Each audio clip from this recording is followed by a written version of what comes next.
Welcome to the InfoWars Nightly News. I'm your host, Melissa Melton. The date is Monday, September 10th, 2012, and here's a look at what we have coming up. Tonight, Melissa Melton sits down with Lenore Skenazy of FreeRangeKids.com to explore why some people believe letting your kids play outside by themselves is a crime. Then, our government is hoarding ammunition like it's planning for war, but a man can't even buy a few boxes of ammo without being investigated by local police. Plus, we break down the real unemployment numbers and massive censorship at CNN is brought to light. All this and more coming up on the InfoWars Nightly News.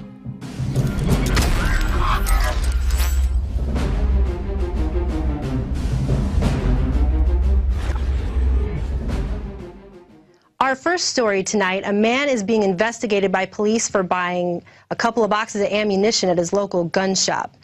Apparently, Brian Loftus was purchasing a few boxes of ammunition when a concerned customer called the police and reported him to make sure he wasn't, quote, going to do something crazy. After police left Brian Loftus's residence, he put up this video on YouTube. As someone that has sworn an oath to defend the Constitution like I have, and these officers have, they have to wonder, you know, how many people are they going to call? They're going to call their brother-in-law next time he goes to buy some ammunition?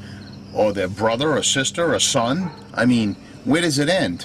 We're supposedly in a free country, and I've committed no crime and have no record.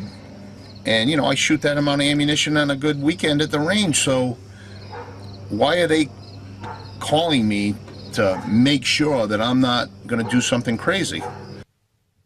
So this is just one more example of how Americans are being intimidated out of using their Second Amendment rights.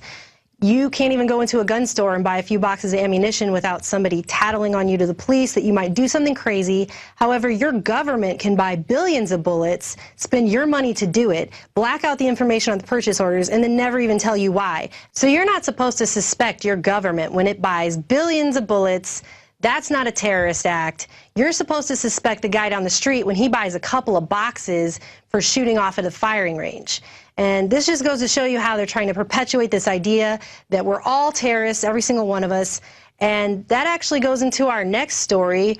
The FBI has begun installation of a $1 billion face recognition software across America that will apparently archive and accumulate information about each and every American at a cost of $1 billion. The Next Generation Identification Program is implementing this intelligence database in unidentified locales across the country, and the mission is to reduce terrorist and criminal activities. And it says here that they are able to provide services to enhance interoperability between stakeholders at all levels of government, local, state, and federal, and international partners. So that sounds fun. And apparently this program will be in full swing in only 2 years when they plan to have 14 million photographs of people. So they're going to be having 14 million photographs in this giant police state grid, and they're going to be sharing that everywhere, local, state, federal, and all across the world. So the government wants to perpetuate this idea that anybody can be a terrorist, we're all terrorists, when if you actually look behind it at the real truth, every single terrorist attack has pretty much been perpetuated by our government. So if anything, they're the terrorists, not us. Alex Jones here with a message that could revolutionize health in this country. Going back about 1.5 years ago, I began to learn about the incredible health effects of longevity products. Aaron Dykes lost 92 pounds. We're going to show you some before and afters. Aaron, break down what happened, your story. I've worked really hard with diet and exercise to try to lose weight, but I just didn't get the results. It just didn't happen. Then I saw what you were doing with InfoWarsTeam.com.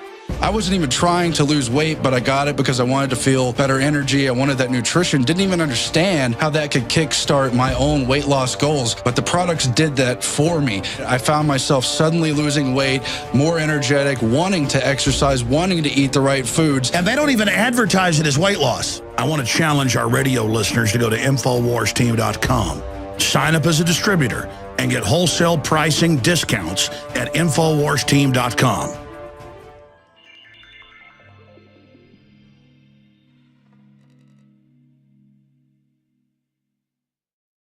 And people are starting to wake up to this fact.